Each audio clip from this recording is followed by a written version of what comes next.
So let's go a little more granular now as we look at this latest move to counter insecurity in northeastern Kenya. I'm now joined by Abdulaziz Ali Farah, and he is the MP for Mandera East. Thank you very much for coming. Thank you, Nancy. What do you make of this new move to arm chiefs?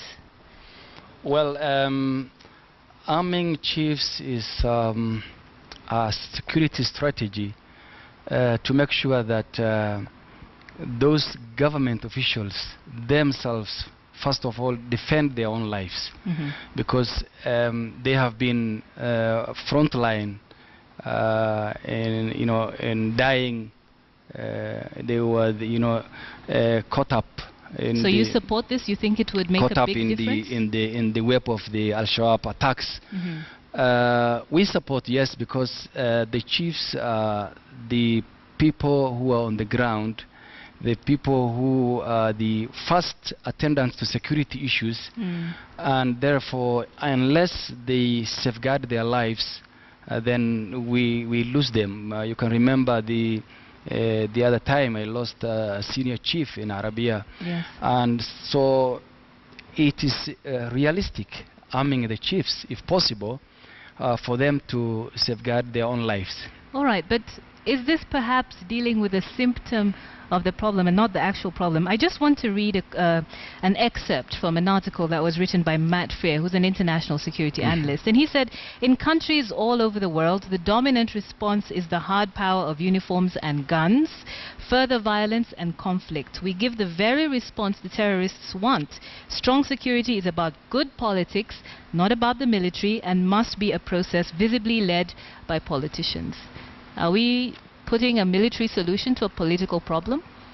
Well, we will combine the two. We will combine the two.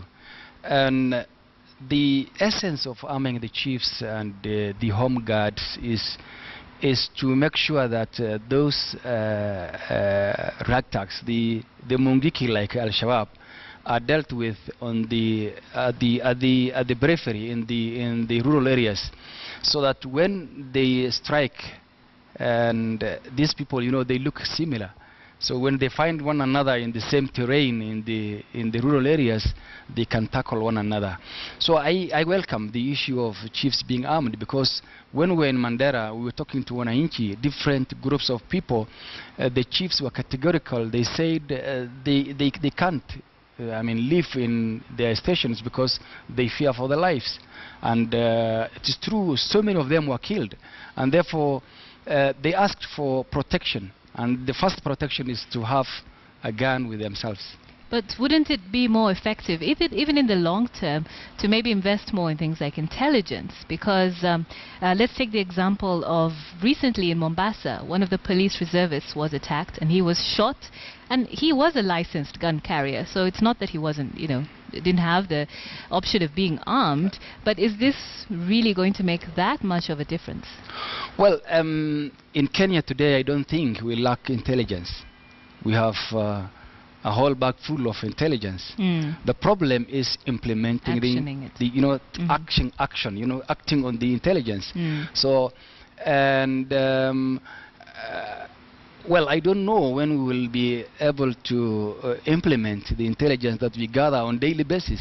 So if the chief can have intelligence that an attack is on the way, probably he can be on the lookout. Yeah. Well, Mandera Senator Bill Okero has also put forward that indigents, like security personnel, should be taken from the locals, from the pool of the locals. Do you agree with that proposition, and how do you think it will help?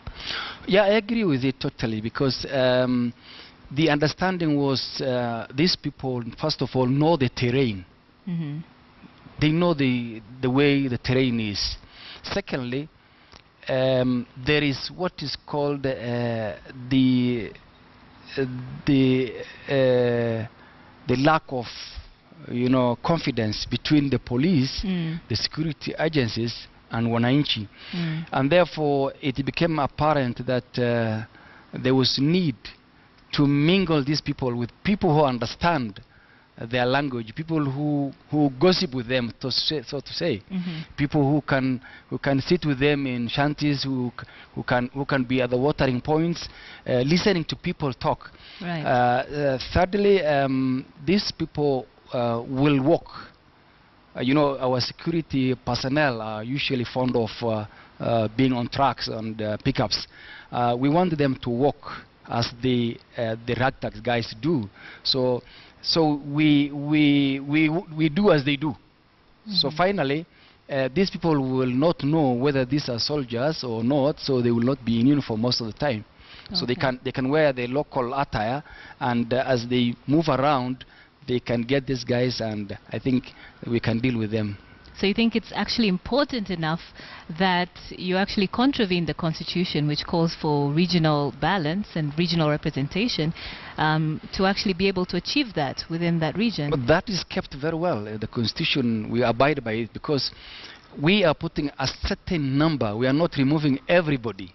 By the way, the bulk of the security agencies in that region will be people from the other counties.